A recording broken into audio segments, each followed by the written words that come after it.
Hello, everyone. Vincent Briatore here. I'm so tired of this one lighting. I need to get two lights, one of those circular lights.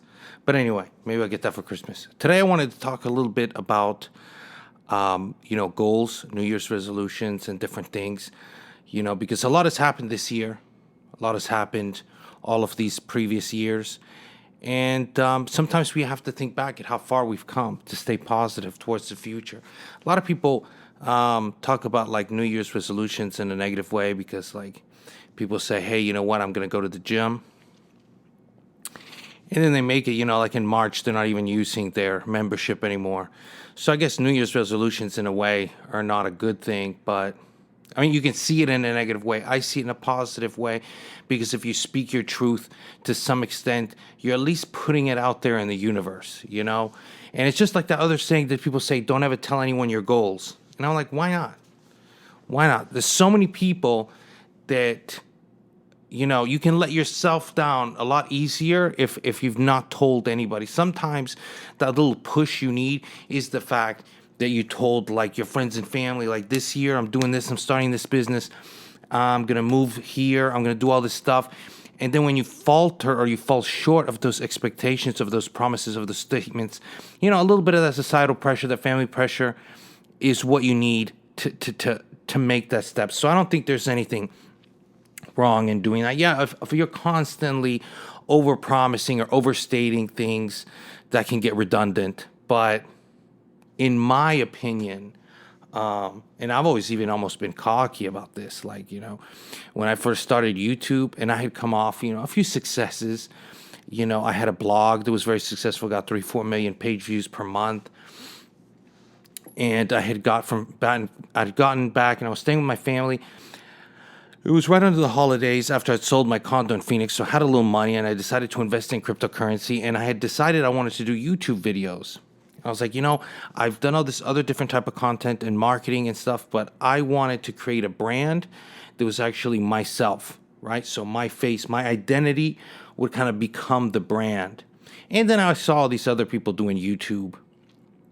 And even though there's such a small percentage of people that do YouTube videos that even ever make it to partner, figurate if we're talking about like 10,000 subs or 100,000 subs, like it's an impossible task if you just look at statistics, right? Because it's now so oversaturated. A lot of the big channels were started early on. But there's still opportunity. And I was like, you know what? I've done far more difficult things. If there's kids out there making it happen, I'll find a way to make it happen. And to be honest with you, I stated that. I put it out there. I was like, I'm going to do well. I'm going to make a name for myself. Didn't get a lot of support from my family.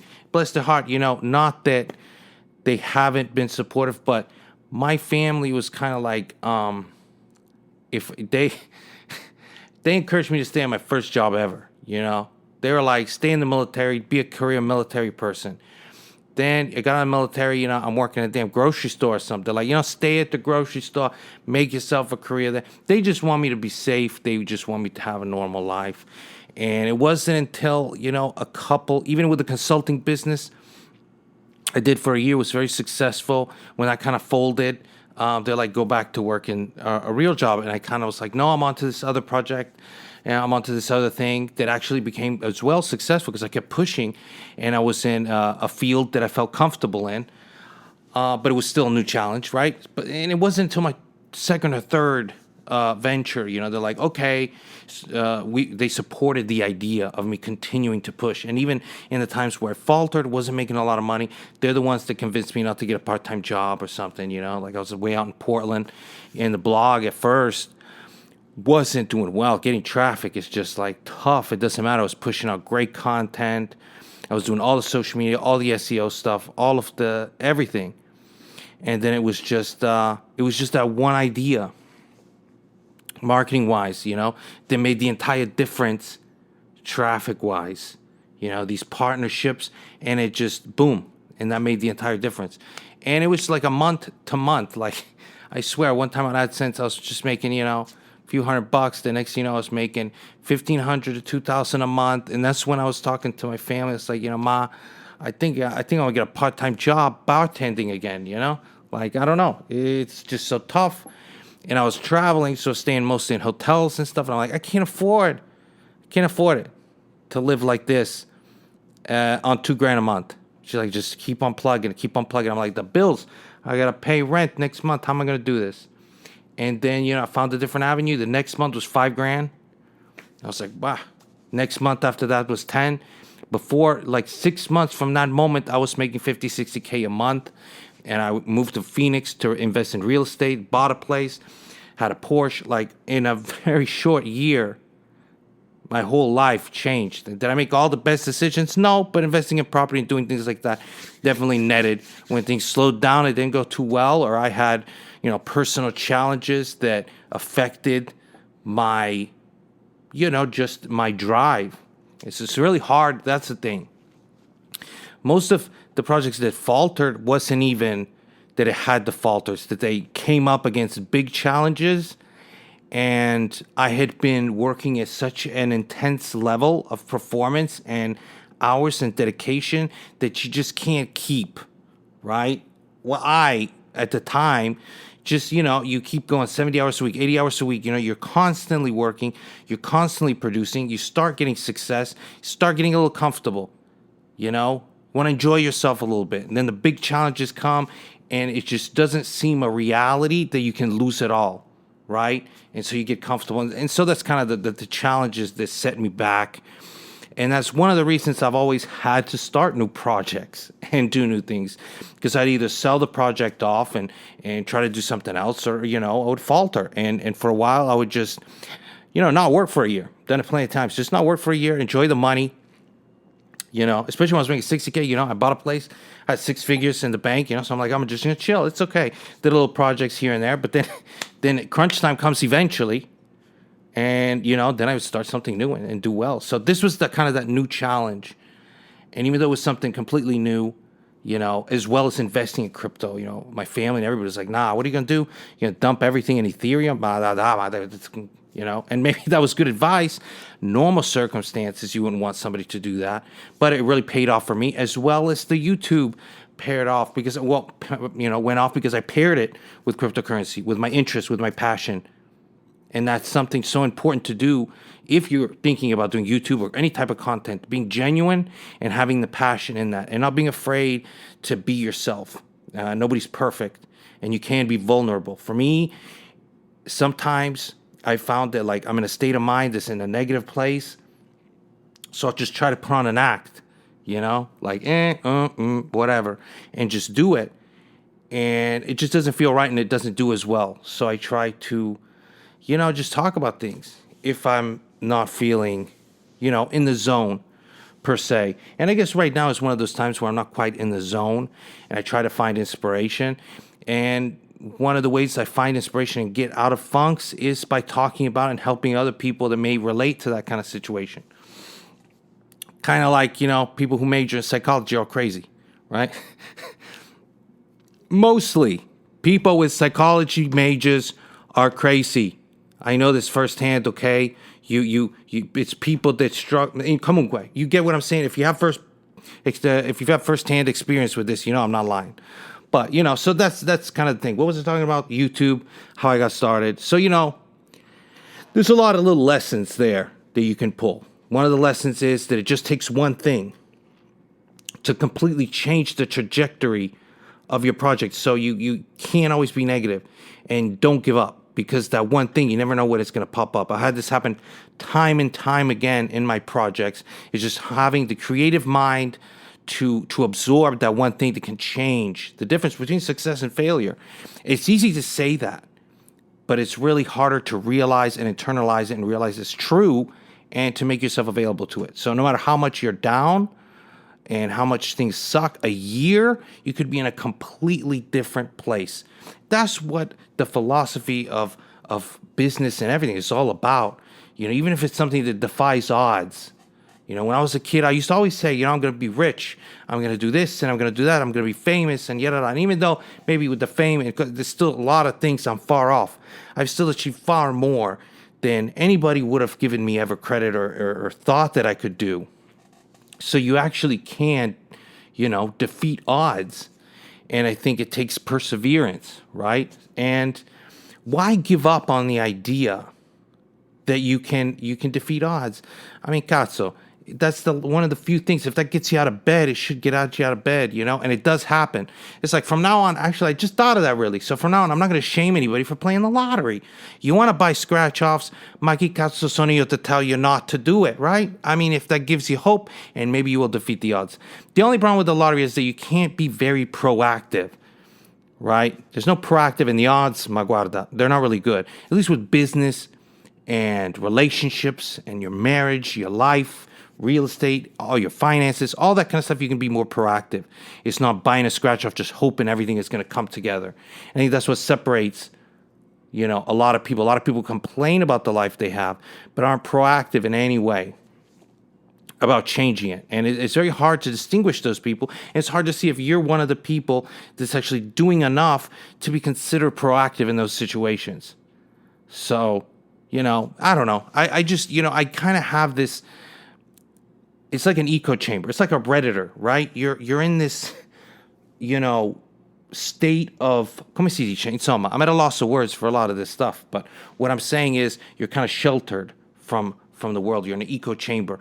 I am distant from other people. I don't go to an office every day. I interact with very few people.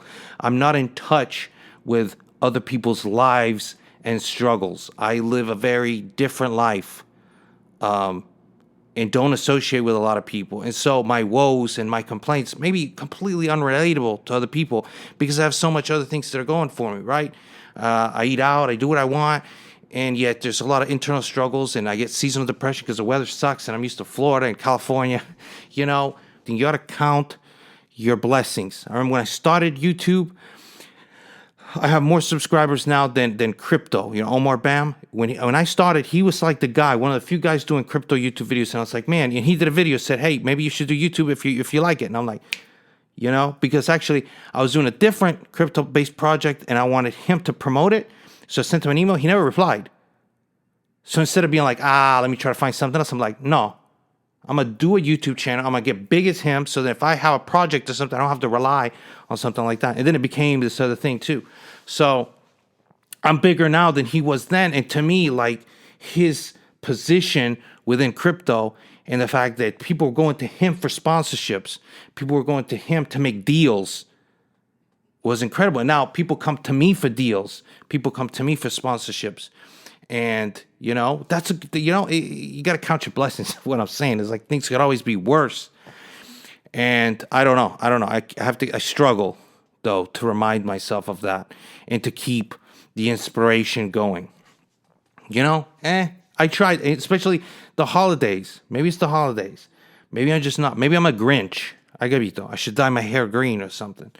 I don't know, but I would love to hear, what you guys are thinking as far as, your New Year's resolution. Obviously, Bitcoin at $25,000, $40,000, $50,000 next year would be nice. But what else in your life is a New Year's resolution? To be frank with you, I haven't even thought about it. Where I want to be, by the end of 2020. Another year has come and gone away. But yeah, so, there's so much there. What do I really want? Man, I'm a simple person, really, just a little growth in my channel so that I feel like I'm doing something right. I don't care if I get a 10 million followers. I don't care, but some growth, right?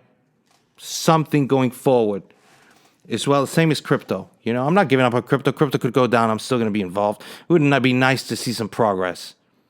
So, and I think we're going to see it. So, Bitcoin at 15,000 and, a few more subscribers, and I'd be happy and I'd be satisfied. But I don't want to just be satisfied. I want more. So we'll see. Other than that, I'm already going to the gym. Maybe go to the gym a little more frequently. Do a little better on my diet that I'm already really doing, And I don't know. I feel like I have all the tools necessary, right, to succeed. Matter of fact, I was reading on Reddit, some guy posted a story about him that he's dying, but he has like MS or something, so now he's wheelchair bound. He's alone. His wife left him, or girlfriend left him, so his parents would take care of him, and it's a strain on the family. It's got a really depressing story, and I was like, manaja, what the hell am I complaining about? So I tried to type up something inspirational, but then I felt like I was just being a douche. There's no way I can relate to what he's going through. Any advice comes from a place of I don't know, self-congratulation, of virtue signaling, I don't know what that guy's going through. I don't know what I could do, I don't know if I could handle that situation. Look at me. I'm already struggling and have all the tools and everything I need to be happy. And this guy is in a wheelchair. So just think of that. Just think of that. When I was in the hospital, man, decades ago, I was thinking about that. How many people in the hospital? Think how many people are spending Christmas in the hospital. Either they're the ones in the hospital or their loved ones are in the hospital. So they're sitting by hospital beds. Just remind yourself of that. And that's just within the United States. So you ain't got to think about like starving children in Timbuktu. Think about just literally people in the hospital here, like your local hospital in your city. You know what I mean? How many? It's heart-wrenching. So just this. I don't know. Be thankful, right? That's what the holidays are all about, is being thankful. Or maybe that's Thanksgiving. Well, there you go. Maybe that's why I'm feeling more done. I felt better during Thanksgiving a little bit. So, I don't know. Things, they come, they go. Life is a roller coaster. It's just hard to realize when you're at the bottom that you're going to hit another high. And it's hard when you're at the high to realize that that is not just the beginning of happiness, but that might be the moment. And you got to brace yourself. You got to take it in, because tempus fugis, right? That's Latin for time flies. Well, really, the actual translation, fugis, means fleas. Not fleas like runs away. Anyway, thank you guys for listening to my rant. I hope the holidays are going good for you so far. We're coming up on Christmas not too long. I'd love to hear your thoughts on your New Year's resolution and what coins you're looking at to invest. Maybe I will take some inspiration from your suggestions and talk about those coins and see what I think about it. Add them to my portfolio. Anything is possible. Ay capito? With Christmas spirit. I almost knocked over the table. I'm really bad at building stuff. Is it normal that I always have screws left over every time I put a piece of furniture together? I'm convinced that they add, it's like buttons on a shirt. They give you extra screws to put stuff together. But I swear, nothing is ever really stable, and I always have a ton of pieces left. Maybe I'm just, como se dice? I'm just not trying to waste, have leftover. Hey, come on, whatever. Thank you guys for tuning in. As always, buy red and sell green. Greens, potatoes, tomatoes, lamb, ram, dog, beans, potatoes, tomatoes, chicken, turkeys, beans, potatoes, tomatoes, lamb, ram,